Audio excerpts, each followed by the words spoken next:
Connor was tinkering with the stubborn fuel modulator on the back of his scout ship when the lights dimmed, signaling an incoming alert. Sighing, he wiped his hands on his coveralls and glanced at the small viewport. A darkened patch in the endless, shimmering backdrop of stars caught his eye. Massive ships blotting out starlight. He swore under his breath. When the alert pinged again, he ducked into the cramped quarters of the outpost's communications room, pressing the console to open the incoming message.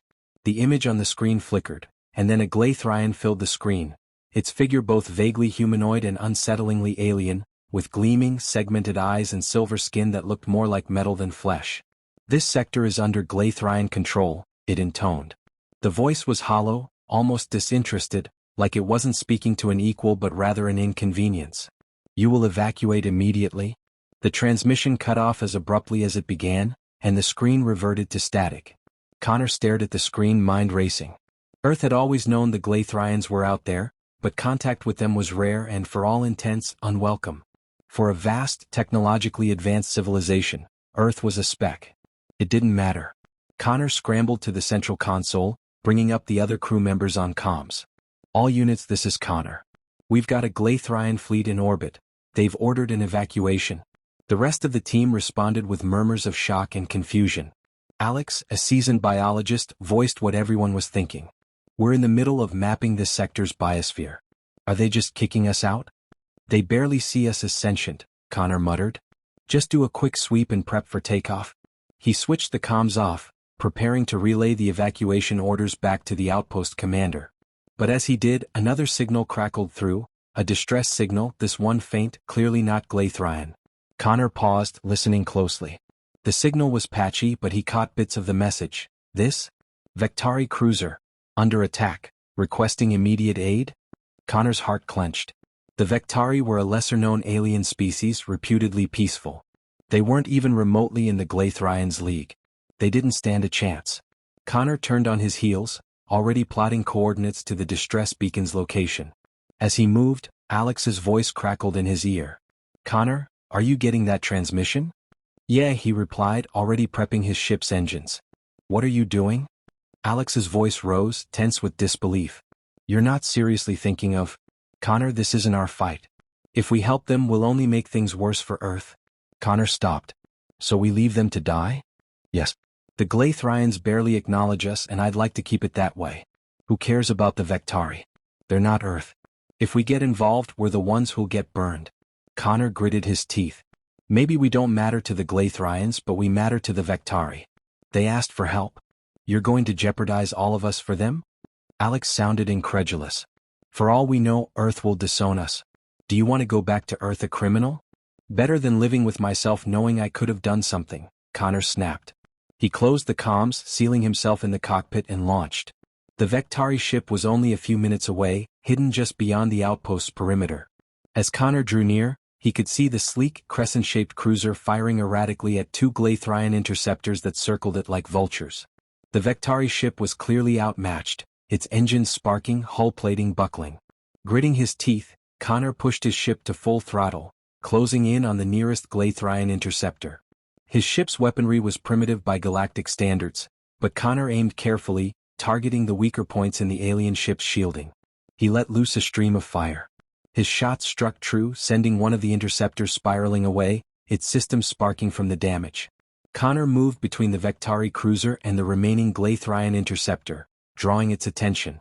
The alien ship retaliated, lasers blazing, and Connor's own shields lit up with flashing warnings.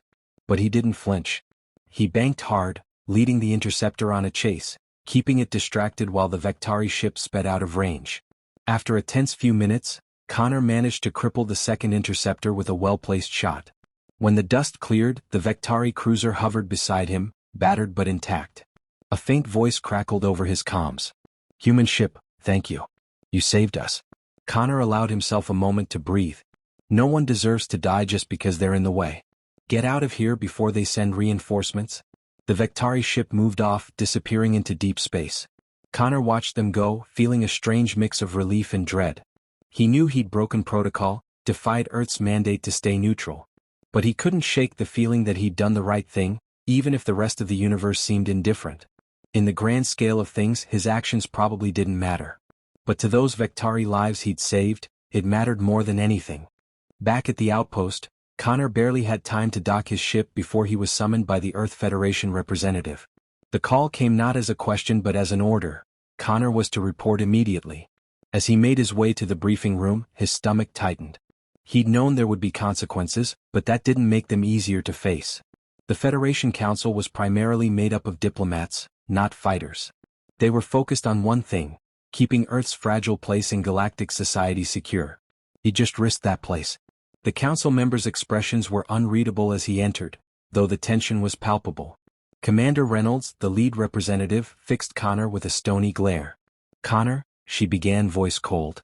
"Do you have any idea what you've done?" He didn't answer right away. He could feel the weight of their judgment, but he knew he had to defend his actions. "I intercepted a distress call from a Vectari ship. They were being attacked and they didn't stand a chance. I couldn't just—" Reynolds cut him off with a sharp wave. "You couldn't just what, Connor? Ignore them? Leave them to handle their own fate?" Her eyes narrowed. "It wasn't your decision to make.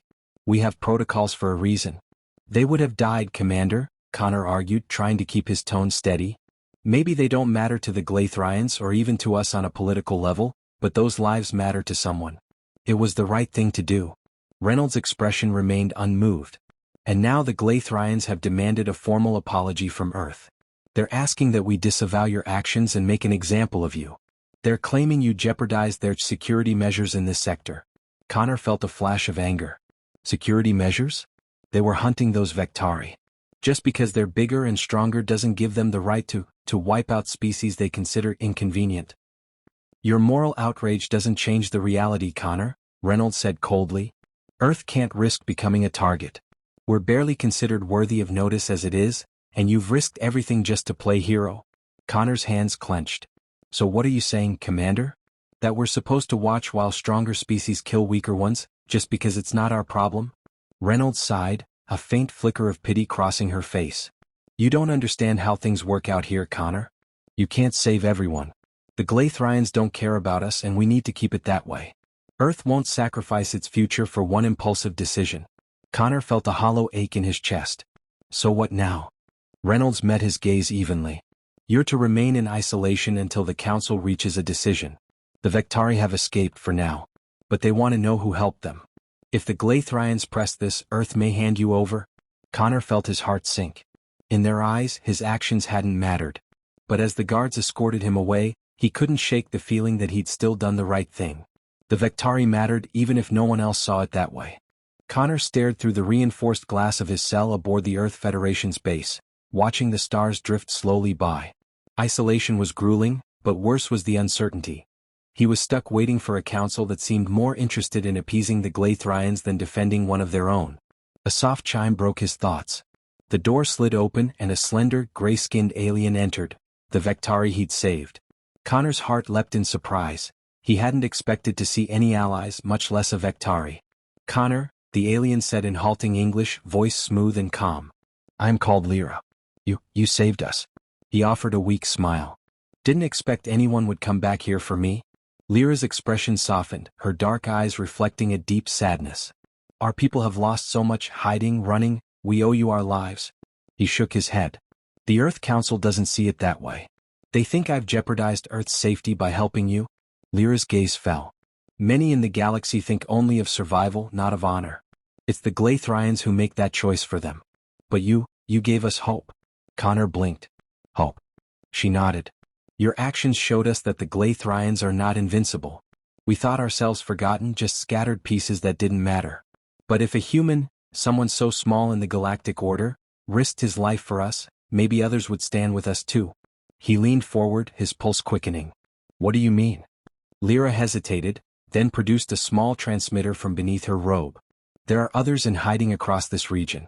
Some have tried to resist. They are few, scattered, but they listen." Connor's mind raced. She was suggesting an alliance, one of disparate species who had all suffered under Glathrian oppression. Alone they had no power. But together. "Lyra, if I send out a message, a call for resistance, do you think anyone would respond?" "Yes," she whispered. "Many would. Even the smallest voices want to be heard." He took the transmitter, feeling the weight of it in his hand. "It's risky," he said. The Glaythrians will know someone's stirring up trouble.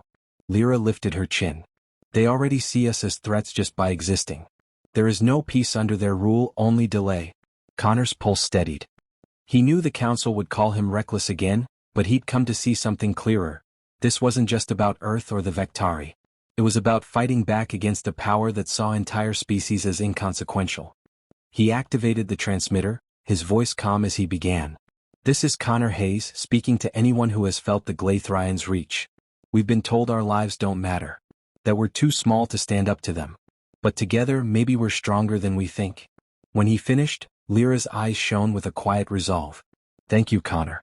For being willing to do what others fear. Connor watched as his message streamed out across space, a flicker of resistance in the vast darkness. The stars around Connor's ship were quiet, but he knew it wouldn't last. The Glaythrians had intercepted his message. He could see their ships, dark as shadows, sweeping in from all sides. The makeshift fleet that had gathered in response to his broadcast was no match for the Glaythrians' firepower, but it wasn't about strength now. It was about standing for something. Lyra's voice crackled over the comms, steady but tense. Connor, they're locking onto us. He watched as the Glaythrian flagship loomed ahead, its sleek, dark form humming with menace. Connor knew the Glaythrians didn't see him as a threat.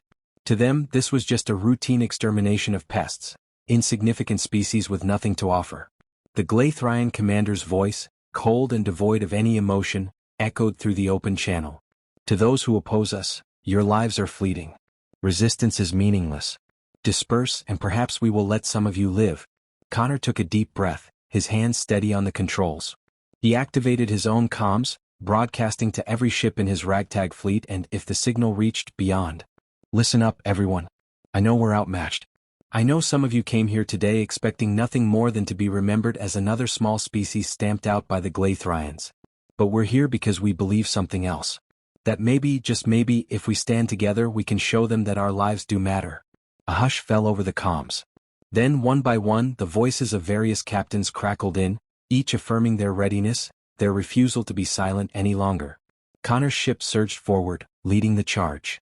The Glaythrians opened fire, beams of blinding energy slicing through space. Connor dodged, his ship vibrating under the strain as he narrowly avoided a deadly shot. Around him, his allies darted through the void, firing their own weapons with precision and determination. Though outgunned, they wove a dance of resistance, each one fighting for their right to exist. Explosions lit up the sky as smaller ships, too slow or unshielded, were destroyed. Yet the Glaythrians seemed unprepared for the persistence of this tiny, stubborn fleet. Connor realized they hadn't expected a fight at all. They hadn't expected that anyone would dare stand against them. In the thick of the battle, Lyra's ship maneuvered alongside his. Her calm, steady presence was an anchor amid the chaos. Connor, we're holding, but we can't keep this up. He nodded grimly. We just need to show them that we're willing to fight. That we won't go quietly. Just then, something remarkable happened. A series of signals flared on his radar. Ships from other outposts, other systems joining the fight. They weren't part of his original call, but they'd come anyway, drawn by the resistance. The Glaythrians hesitated. The flagship loomed over them but for the first time held its fire. Connor took a steadying breath, watching as the Glaythrian ships pulled back. They were leaving, not because they couldn't win but because they'd seen what it cost them to maintain their control. And somewhere deep in their calculated minds, maybe they realized that they couldn't silence every voice. As the last of the Glaythrians vanished into the dark, cheers erupted over the comms. Lyra's voice was full of quiet triumph. We did it. You gave them reason to fear us. Connor leaned back, exhausted yet filled with a fierce pride. It might be a small victory but it was one that would echo across the galaxy. Today they'd shown that even the smallest voices could make a difference, and that courage, when it mattered, could be a force even the powerful had to reckon with.